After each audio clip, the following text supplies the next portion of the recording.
आखिरी गलती थी। उसको लगता है कि वो सही जा रहा है, लेकिन गलती से वो केव के most dangerous turn Ed's push के अंदर घुस जाता है। जॉन के लिए ये टर्न अननोन था और वो ग्रेजुअली आगे बढ़ता है। जैसे जैसे जॉन एड्स पुश में बढ़ता जाता है, वैसे वैसे गुफा के रास्ते और भी टाइट होते जाते हैं। वो इस उम्मीद में आगे बढ़ता गया कि शायद उसे कोई ब्रॉड स्पेस या कोई यू टर्न मिल जाएगा, जहाँ से वो वापस मुड़कर बाहर आ जाएगा। हालांकि कुछ ही देर में उसे ये रियलाइजेशन हो चुका था कि उसका ये डिसीजन एकदम गलत था, लेकिन तब तक बहुत देर हो चुकी थी। जॉश और उसके दो दोस्तों को इस बात का बिल्कुल भी आइडिया नहीं था कि जॉन का ये टर्न एक रॉन्ग टर्न है और वो लोग अननोइंगली उसको फॉलो करते हुए आगे बढ़ते जा रहे थे। जॉन अब इस कॉक स्क्रू नाम की एक जगह तक पहुंच जाता है। जनरली यहाँ फ्लेक्सिबल और कम हाइट वाले लोग ही पहुंच पाते हैं। हालांकि साल 2004 में एक 16 साल का लड़का ब्रॉक क्लार्क, जिसकी हाइट 5 फुट 7 इंच थी और वेट 63 kg था, वो इसी कॉक स्क्रू एरिया में फंस गया था। ब्रॉक क्लार्क को रेस्क्यू करने में 14 घंटे लग गए थे और उसे सक्सेसफुली बाहर निकाल लिया गया था। It's like just a cord, and they tried to pull me out, and it squished my intestines a lot, and freaking killed. And now my hips are all screwed up.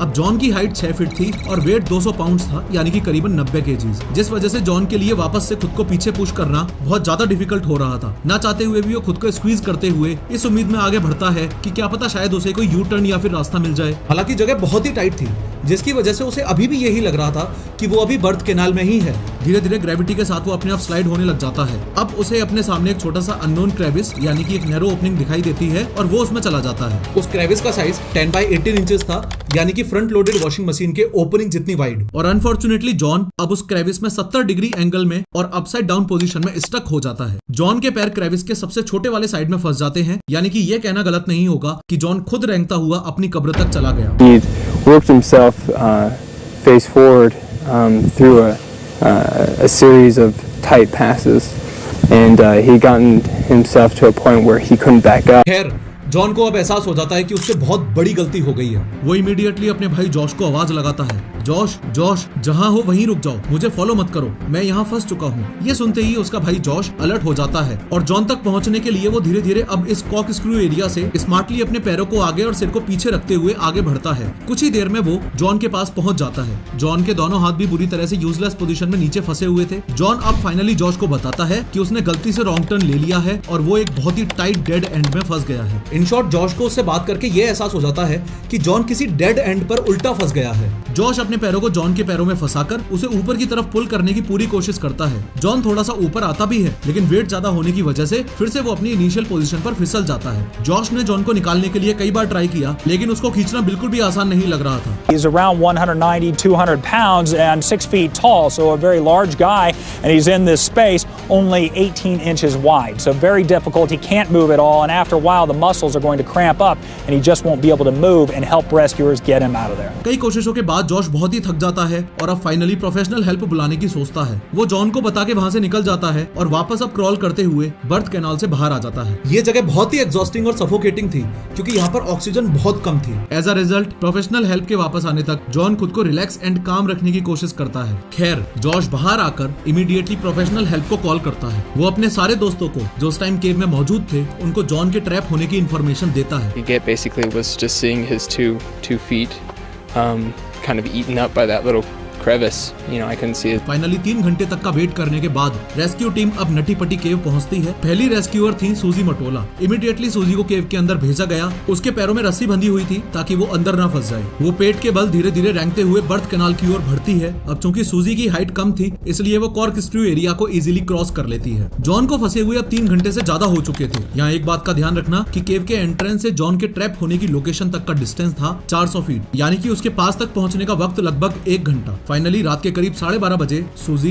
Ads push के अंदर पहुंच जाती है तो उसे वहां की स्थिति कुछ ऐसी मिलती है। जॉन जोन्स बहुत ही गंभीर हालत में अपने सिर के बल पर कुछ इस तरह फंसा हुआ है कि सूजी को बस उसके 2 पैर ही नजर आ रहे हैं। वो कहती है, हाय जॉन, मेरा नाम सूजी है, क्या तुम ठीक हो? जॉन बोलता है, हाय सूजी, थैंक यू सो मच आने के लिए, मुझे किसी भी हाल में बाहर निकलना है, प्लीज मेरी मदद करो। ये सुनते ही सूजी जॉन को हौसला देती है और उसे रिलैक्स रहने के लिए कहती है। सूजी रोप को जॉन के पैरों में डालती है और खींचने की कोशिश करती है। अब चूंकि सूजी की हाइट बस 5'3" थी और जॉन काफी लंबा तगड़ा बंदा था, एज अ रिजल्ट काफी कोशिशों के बाद भी सूजी के लिए जॉन को खींच के बाहर निकालना इम्पॉसिबल सा लग रहा था। मोरओवर रोप में फ्रिक्शन इतना ज्यादा था कि लगातार 2 घंटे की कोशिश के बाद भी वो जॉन को नहीं निकाल पाती है और डिसअपॉइंटमेंट के साथ केव से बाहर आ जाती है। बाहर मौजूद रेस्क्यूअर्स अब नेक्स्ट प्लान बनाते हैं और प्लान ये था कि केव के अंदर पुलिस सिस्टम को एग्जीक्यूट किया जाए। याद है थोड़ी देर पहले मैंने आपको ब्लॉक क्लार्क के केस के बारे में बताया था। अब क्योंकि 5 साल पहले ब्लॉक क्लार्क को भी पुलिस सिस्टम के थ्रू रेस्क्यू किया गया था, तो ये आइडिया वहां से आया। उन लोगों को पूरी उम्मीद थी कि ये प्लान सक्सेसफुल होगा। अब रेस्क्यूअर्स पुलिस सिस्टम को इंस्टॉल करने लग जाते हैं। टनल में स्पेस बहुत ही कम था, जिस वजह से बहुत टाइम लग चुका था। The sun came and went Wednesday, and the Utah County Search and Rescue Team still surrounded the mouth.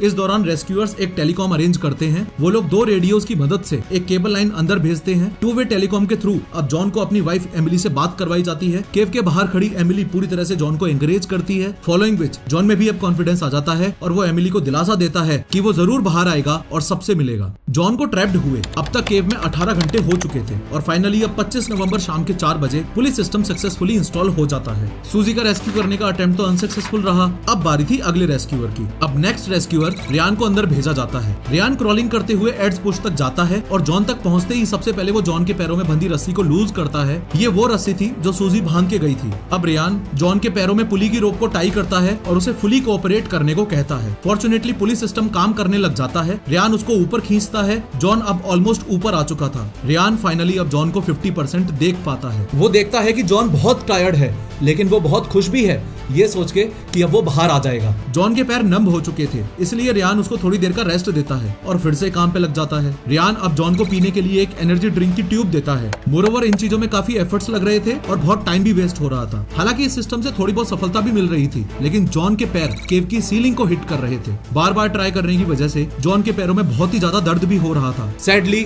उसे निकालना बहुत ही मुश्किल हो गया था। इतनी सी जगह में जॉन के पैरों को ट्विस्ट करना भी बहुत डिफिकल्ट था। रियान अब फाइनली जॉन के पैरों को तोड़कर उसे निकालने की सोचता है। हम सब अच्छे से जानते हैं कि घुटने का joint ball and socket joint नहीं बल्कि एक हिंज जॉइंट है। इट मींस जॉन को निकालने का बस एक आखिरी तरीका यही बचा कि घुटने तोड़ दो ताकि पैर इस तरफ मुड़ जाएं और उसे बाहर निकाला जा सके। रेस्क्यूअर रियान ये सब करने ही वाला था कि अचानक एक बहुत ही अनइमेजिनेबल चीज हुई जिसके बारे में कभी भी किसी ने नहीं सोचा था। अनफॉर्चुनेटली पुली उखड़ जाती है और उसका हिस्सा जोर से रियान के फेस पर जाकर लगता है। वो बुरी तरह इंजर्ड हो जाता है। चारों तरफ खून ही खून फैल जाता है। A piece of equipment broke at that time. He has since slid back into that original position with his head down at a 60 or 70 degree angle. So a very uncomfortable spot and rescuers very worried tonight. इधर पिट area में मौजूद crew team भी police system के fail होने की वजह से गिर जाती है। रेस्क्यूअर रियान को इमीडिएटली बाहर निकाल लिया गया और हॉस्पिटल भेज दिया गया। Incredible sense of disappointment and discouragement about that having happened because they know that it was hard to get him to that point and getting him back to that point again would be a real effort again. Sadly, John वापस अपनी पहली वाली position में चला जाता है। उसके पैर अब नम हो चुके थे और वो बहुत ज्यादा ही थक चुका था। अब 19 घंटों से ज्यादा हो चुके थे, यानी कि ह्यूमन बॉडी की अपसाइड डाउन पोजीशन की सर्वाइवल टाइम लिमिट से काफी हद तक ऊपर। अब एक बात तो आपको पता होगी कि हमारा हार्ट पूरे शरीर को ब्लड सप्लाई करता है और ग्रेविटी की वजह से लोअर बॉडी में ब्लड फ्लो नेचुरली ज्यादा होता है। लेकिन अगर कोई इंसान अपसाइड डाउन पोजीशन में है तो हार्ट को शरीर के ऊपरी हिस्सों में ब्लड पंप करने में ज्यादा जोर लगाना पड़ता है, जिससे हार्ट पर एक्स्ट्रा प्रेशर पड़ सकता है। मेडिकल प्रोफेशनल्स का कहना है कि अगर कोई इंसान लंबे समय तक उल्टा लटका रहे तो शरीर को गंभीर समस्याएं हो सकती हैं, जैसे कि सांस लेने में दिक्कत और सर्कुलेटरी इश्यूज। जॉन करीब 19 घंटों तक 70 डिग्री एंगल में फंसा रहा, जिस वजह से उसके ऑर्गन्स पर दबाव बढ़ता गया और उसे सांस लेने में दिक्कत होने लगी। रेस्क्यूअर्स लगातार अपनी कोशिशें कर रहे थे और सब इस इंतजार में थे कि जॉन कब वापस आएगा। पिता रेस्क्यूअर डेव अंदर जाते हैं। वो स्पॉट पर पहुंचते ही जॉन से कुछ देर बात करते हैं। जॉन डेव से डिसअपॉइंट होकर कहता है कि अब शायद वो बाहर नहीं आ पाएगा। जॉन की सांसें अब धीरे धीरे कम हो रही थी। डेव जॉन को स्ट्रॉन्ग रहने को कहता है। कई एफर्ट्स के बाद अब फाइनली पुलिस सिस्टम को रीइंस्टॉल कर लिया जाता है।